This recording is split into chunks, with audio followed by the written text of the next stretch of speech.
Public पंच देखने वाले सभी साथियों को नमस्कार। अभी मैं जीवक्ष महाविद्यालय मोतीपुर में हूं और यहां पे छात्रों के द्वारा अनशन पे बैठे हुए हैं और धरना प्रदर्शन कर रहे हैं। तमाम प्रकार के छात्र बैठे हुए हैं, इनसे जानने का प्रयास करेंगे आखिर क्या कुछ हुआ है कि छात्रों को धरना पे बैठना पड़ गया है, छात्रों को अनशन पे बैठना पड़ गया है। देखिए, बहुत छात्र ऐसे भी हैं जिनकी स्थिति दयनीय कहा जा सकता है, क्योंकि जब पेट में भूख लगा हो और अन्न न हो तो स्थिति आप देख सकते हैं।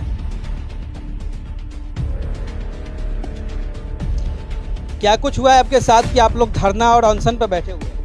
देखिए, महाविद्यालय में जो महिला शौचालय और महिला कॉमन रूम में भ्रष्टाचार हुआ है, उसके जांच की मांग के लिए हम लोग बैठे हुए हैं। क्या कुछ आप लोगों की मांगे?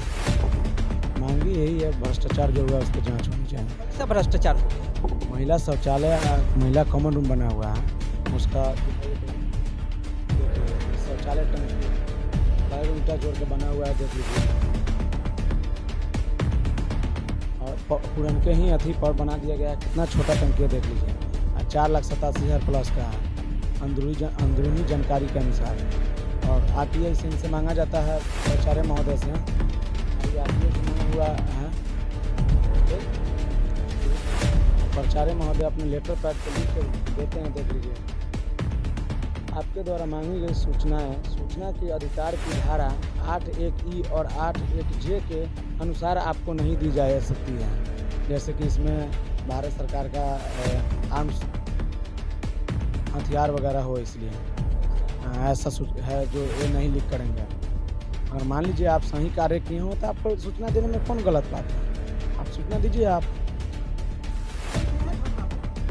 प्रिंसिपल का भ्रष्टाचार के लेकर के शौचालय घोटाला, भवन निर्माण मरम्मती कार्य में घोटाला हुआ है। भवन मरम्मती कार्य 18 लाख का है, जिसका ये देखिए, यही 18 लाख करीब मरम्मती का कार्य हुआ है। 1 साल हुआ है मरम्मती का। यही हम लोग का मांग है। जब तक भ्रष्टाचार का जांच नहीं होगा तब तक हम लोग अनशन पर बैठे रहेंगे। ये देखिए। और देखिए, ये जो इमारत है, इसी इमारत की बातें हो रही है। और भी इमारत है, लेकिन यहाँ पे जो तस्वीरें आपको मैं दिखाने का चाहूँगा विजुअल के माध्यम से। देखिए, इसका मरम्मतीकरण हुआ है और किस प्रकार से मरम्मतीकरण हुआ है यह सामने तस्वीरों में आपको झलझल दिखाई दे रहा होगा कि ज़बरदस्त भ्रष्टाचार हुआ है इसके मरम्मतीकरण में। इसी को लेकर यहाँ के इस स्कूल के, इस महाविद्यालय के, या ये कहा जाए कि इस कॉलेज का सभी स्टूडेंट जो हैं, विद्यार्थी अनशन पे बैठे हुए हैं, कई दिनों से बैठे हुए हैं। इनकी सूद बूद लेने वाला कोई नहीं है, ना प्रशासन आ रही है और ना ही स्कूल परिसर के प्रशासन आ रहे हैं। क्या लगता है, सरकार सुनेगी बातें? अब सुनेगी। क्या सुनेगी? अब जब तक कान में आवाज़ पहुंच जाए।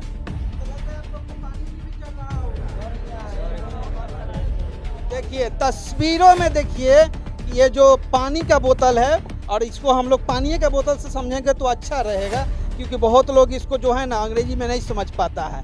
और इनके हाथों में मैं दिखाना चाहूँगा कि ये जो लगा हुआ है नीडल, जिसके द्वारा यह पानी इनके अंदर चढ़ाया जाता होगा, क्योंकि ये अनशन पर बैठे हुए हैं। बोल पाइएगा जी? जब तक हम लोग का ये जांच नहीं होता तब तक हम लोग यहीं बैठे रहेंगे, आखिरी दम तक। जब तक नहीं होता है तब तक। बिहार है, यहाँ गजब का भ्रष्टाचार होता है। लगता है कि आपको बातों को यहाँ के सरकार या यहाँ का स्थानीय प्रशासन सुनेगा? युवा शक्ति है, युवा शक्ति सब सरकार को हिला सकता है। तो हम लोग भी तो युवा ही हैं, हम लोग भी बहुत नहीं में जब तक नहीं जांच होगा तब तक हम लोग बैठे रहेंगे। इस युग में भी आप लोग सोच रहे हैं कि हाँ, इंसाफ मिलेगा? जी, इंसाफ तो हर हाल में देना होगा प्रिंसिपल साहब को, जवाब भी देना होगा। RTI से जब हम लोग मांग किए थे तो वो अपने लिखित में देते हैं कॉलेज के लेटर पैड पे ही कि मतलब आपको किसी कानूनी प्रक्रिया के तहत आपको हम जवाब नहीं दे सकते हैं। अगर आप सही काम किए तो जवाब काहे नहीं दे सकते हैं? हमारा अधिकार है खोजना, हम यहाँ के छात्र हैं। आप जवाब काहे नहीं दीजिएगा? इसका जवाब आप आके दीजिए। किसी भी प्रक्रिया, कोई भी चीज़ होती है तो यहाँ तो प्राचार्य आते नहीं है, सबसे बड़ी बात है। आज 4 दिन हो गया हम लोग के यहाँ बैठा हुआ, न प्राचार्य की एक कॉल आई और न उनके द्वारा कोई सूचना आया। स्थानीय प्रशासन हो ब्लॉक लेवल पर या अंचल लेवल पर कोई आया? नहीं, कल PSC की टीम आई थी, मेडिकल टीम आई थी, उनके द्वारा जांच की गई थी। जी वही आई थी और जांच की, और हमारे एक सहयोगी छात्र अमरजीत सिंह को कल पानी चढ़ा है और उसके बाद एंटीबायोटिक की गोटी वोटी दे के गई थी। प्रशासन का धमकी भी दिया जा रहा है कि तुम लोग को उठा के ले जाया जाएगा यहाँ से, नहीं मानेगा बात। आ गई बिना किसी सूचना के और एकदम बेझिझक घुस गई अंदर। अब पता नहीं परमिशन है कि नहीं है उनको, ये तो नहीं बताएंगे। और प्राचार्य महोदय इससे पहले भी कह रहे हैं कि प्रशासन को बोल रहे हैं कि लिख के लाओ। प्राचार्य महोदय संजीव कुमार मिश्रा जी बोल रहे हैं कि तुम प्राचार्य महोदय को बोल रहे हैं थाना के स्टाफ शायद कोई कि आप लिखित में लाइए ना, हम कार्रवाई करेंगे। अब बताइए, हम लोग शांतिपूर्ण तरीका से हम लोग अपना अधिकार का अति कर रहे हैं, फिर भी इस पर अति धमकी भरा बात कर रहे हैं प्राचार्य महोदय। अब उनका अति है तो अब हत्या करवा दे, गोली मरवा दे, लाठी खिलवा दे, कोई अंतर नहीं। उनकी चले तो गोली मरवा दे, हत्या करवा दे। ये छात्र बैठे हुए, कोई आतंकवादी उग्रवादी नहीं है। शांतिपूर्ण धरना और प्रदर्शन किया जा रहा है, तो रात में यहाँ पे सरकारी गुंडे आते हैं धमकाने के लिए ताकि ये लोग उठ के भाग जाए। लेकिन कहा जाता है कि जो शिक्षा वाला दूध पिएगा वो तो हरबे करेगा, तो ये लोग हम लोग का जान का धमकी भी है। पूर्व में भी अनिल कुमार थाना अध्यक्ष ये संजीव कुमार मिश्रा उठवा के भिजवाए थे, जो प्रशासन 100 लाठी बिना किसी लिखित के वही संजीव कुमार मिश्रा। फिर अगर हम उस दिन गिट्टी के बारे में खोज दिए कि गिट्टी में 10% मिट्टी है, तो उन्होंने प्रशासन बुला दिया। हम बोले कि रिटर्न में है तो चलिए।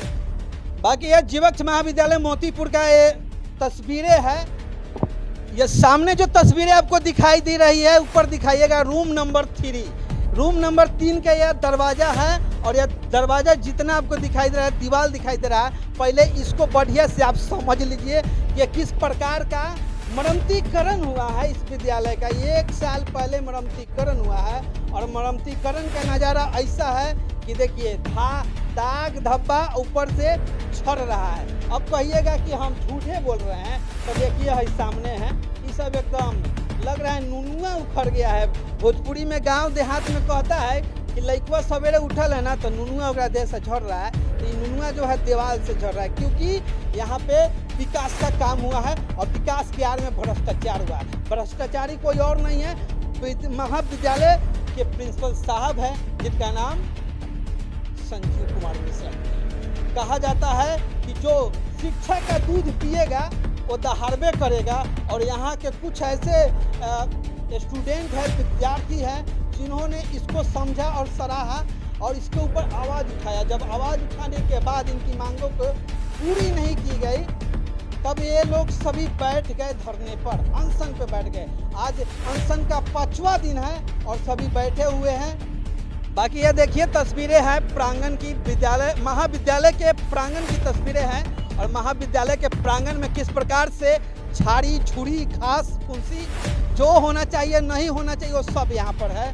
और अभी हम लाइब्रेरी रूम के पास है, और यहाँ पर जो मरम्मती कार्य 1 साल पहले हुआ है उसकी मैं तस्वीर दिखाने की कोशिश कर रहा हूँ। जरा इन तस्वीरों को दिखाइएगा और यह दिखाने का प्रयास कीजिएगा कि इस महाविद्यालय में किस प्रकार से मरम्मतीकरण हुआ है, कितना अच्छा से मरम्मतीकरण हुआ है, कि साल भर हुआ कि नहीं हुआ कि ज़्यादा हो गया, लेकिन झड़ने जरूर लगा है। और ये झड़ इस तरह से रहा है कि साफ साफ अपने आप में सबूत बयां कर रहा है कि यहाँ पे गजब का भ्रष्टाचार हुआ है, इसको मरम्मतीकरण में भ्रष्टाचार हुआ है। ना कि अगर यहाँ पे अच्छा से निर्माण किया गया रहता तो यह 1 साल के अंदर हो या 1 साल तक में छड़ छूड़ नहीं जाता, जिसका यह प्रमाण है, यह सबूत है इस महाविद्यालय का। और यहाँ के जो भी आला अधिकारी है, जिसको प्रिंसिपल कहा जाता है, प्राचार्य कहा जाता है, उनके देख रेख में ही ये काम हुई होगी। और अगर उनके देख रेख में ये काम हुआ है और विद्यालय में यह इस प्रकार से झड़ झुड़ गया है, तो कहीं ना कहीं उस प्रिंसिपल की संलिप्तता रही होगी, उनको भी पॉकेट गरम किया गया होगा ताकि मुंह बंद रखे और इस तरह का भ्रष्टाचार हो गया होगा। बाकी लाइब्रेरी का यह कक्ष है, एक महाशय सर हैं, जानने का प्रयास करेंगे, सर बातचीत कर सकते हैं आपसे। क्या लगता है ये झड़ झुड़ जो क्या है आपका लाइब्रेरी है ना, यहाँ पे झड़ गया है दीवारें, क्या कारण है? टाइम होगा तो झड़ेगा ही। टाइम मरम्मतीकरण का हो गया, लमसम हो गया, मतलब 2-3 साल हो गया। 2-3 साल पहले लमसम डेंटिंग पेंटिंग हुआ था। तो याद आप उतना तो याद नहीं आ रहा है जो हाँ पूरा टाइमिंग और फैक्टर जो है सो उसका पूरी टाइमिंग और फैक्टर नहीं जान सकते हैं, लमसम जैसे लगभग कहा जाता है यहाँ इतना दिन हो गया होगा, मतलब 2-3 साल के लमसम ही यही 2-2.5 साल 3 साल के अंदर हुआ था। और शौचालय का एक निर्माण हो पड़ा है, वो किस प्रकार वो तो जब से हम देख रहे हैं तो ठीक ठाक है। शौचालय अभी तक कहाँ बना है? बना हुआ है, बन नहीं रहा है, बना हुआ है जी, बन गया। अभी तो हमको देखने में अच्छा ही लग रहा है जी। प्रभाकर मिश्रा बातों से नाराज तो नहीं एकदम बिल्कुल नहीं। ये प्रभाकर मिश्रा जी थे और इनको जितनी जानकारियाँ थी वो देने का प्रयास किए हैं। अभी हम महाविद्यालय परिसर के पीछे की तरफ है, जहाँ पे बच्चे हो या यहाँ के प्रिंसिपल हो या यहाँ के शिक्षक हो अपना शौचालय करने के लिए आते और जाते होंगे। अब जरा देखिएगा ये तस्वीर पहले मेन गेट का, यह शौचालय सामने दिखाइएगा और उसके मेन गेट पे ये झाड़ी देखिए और यहाँ पे सोचिए जरा किस तरह से यहाँ पे बच्चे या बच्चियाँ या टीचर या शिक्षिका यहाँ पे आती होगी या जाती होगी, यह तस्वीर है। और दूसरी तस्वीर मैं आपको दिखाने का एक पूरा प्रयास करता हूँ। यहाँ पे पानियों का अंबार भी लगा हुआ है, फिर भी मैं प्रयास कर रहा हूँ। वह शौचालय यहाँ के छात्रों के अनुसार, कहने के अनुसार लगभग 6 लाख रुपए का बना हुआ है। और इस शौचालय का कंडीशन में दिखाऊं उसके पहले आप यहाँ के शौचालय में घुसने का कंडीशन देख लीजिए कि किस प्रकार से कंडीशन है। पहले तो ये देख लीजिए मुख्यमंत्री जी का एक स्कीम जो चल रहा है गाँव गाँव, कहता हूँ पानी भबक रहा है, पानी का कोई मोल नहीं है बिहार में कि चालू रहेगा कि बंद रहेगा, नल है तो जल है। और ये पता ना क्या लगाया गया है, हाई देखिए पहले, हाई देखिए इसके सहारे नल जल टिका हुआ है जीवक्ष महाविद्यालय परिसर में। ये नल जल है, समझे। बाकी ये नल जल मुख्यमंत्री जी का नहीं है, ये विद्यालय का नल जल है। और बाकी ये शौचालय का रास्ता है और झाड़ी देखिए, पानी का अंबार देखिए। 6 लाख के शौचालय में आपको ले चलते हैं और देखिएगा 6 लाख का शौचालय किस प्रकार से बनाया गया है। और सोचिए जरा इस झाड़ी को पार करके इस शौचालय में आना पड़ता है। बाकी जीवक्ष महाविद्यालय से हमारा यह प्रयास कैसा लगा, आप इन छात्रों के विषय में क्या सोचते हैं, आप इस महाविद्यालय के प्रिंसिपल के बारे में क्या सोचते हैं, अपनी प्रतिक्रिया दीजिएगा। वीडियो अच्छा लगेगा तो शेयर जरूर कीजिएगा। पब्लिक पंच देखने के लिए तहे दिल से धन्यवाद। जय हिंद।